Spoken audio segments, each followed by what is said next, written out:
G'day, Geoff Lewis here from Seriously Series, and welcome to another 4x4 top tip video. Here today what I'm going to be sharing with you is some of the things that I've learnt over the years to get more out of your solar system for your campsite, caravan or off-road going vehicle.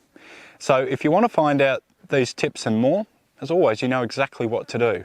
Click on that subscribe button down below, click on that notification button too, but most importantly, stay tuned.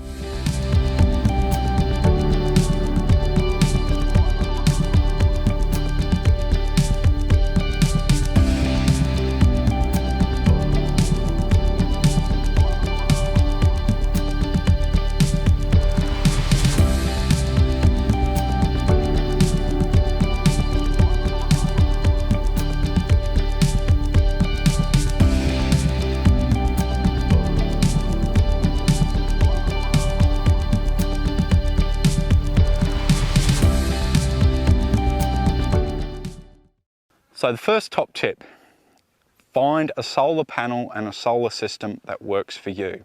Decide what you want that solar system to do. Does it need to just charge one battery or top it up? Does it need to do 3 batteries? Are you running multiple fridges, charging camera gear, having to run a coffee machine? Who knows?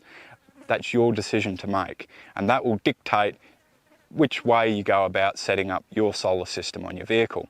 For us here, we don't really have a huge amount of, need for a mass amount of power.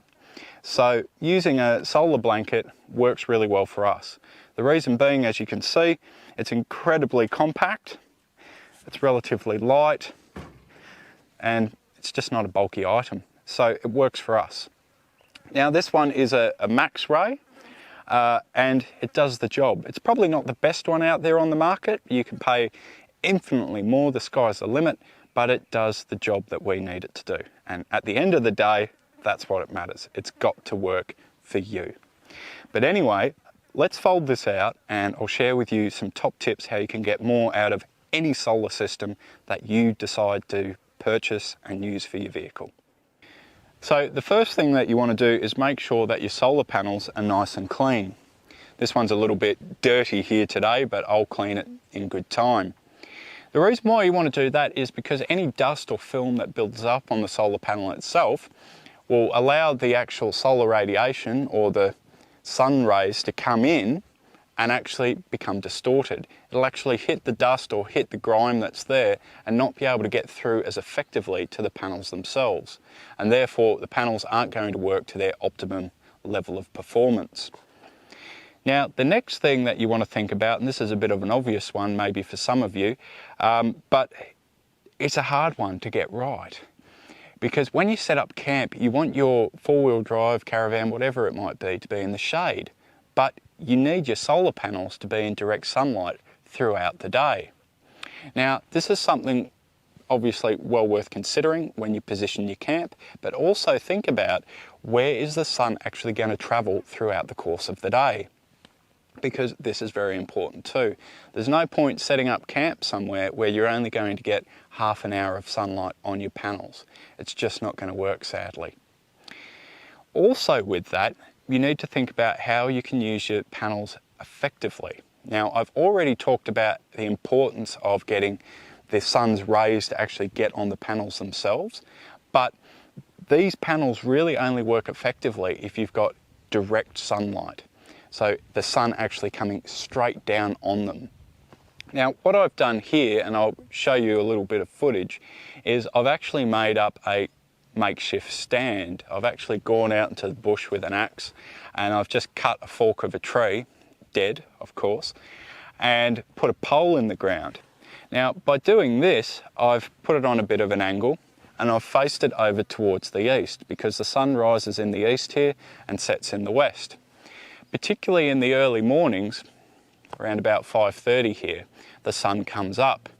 But because the sun is so low and there's such a large angle that it actually the light has to penetrate through the atmosphere, it means that you're probably only going to get quarter of your panel actually covered in relatively direct sunlight when it's lying on the ground.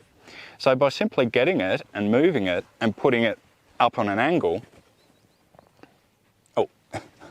bugger. Oh gosh, it all goes wrong on camera. I've done this so many times before. There we are. There we are. And I'll move the camera over here. You can have a bit more of a look. The best fork out of a tree I've found, a large one would be better. When you get a larger fork, you can actually get the panels to actually sit out straight. And by doing that, it's quite incredible. You can actually increase the power input to your battery considerably, about half a volt or a volt or so. And talking about voltage, that's the next thing I need to mention to you.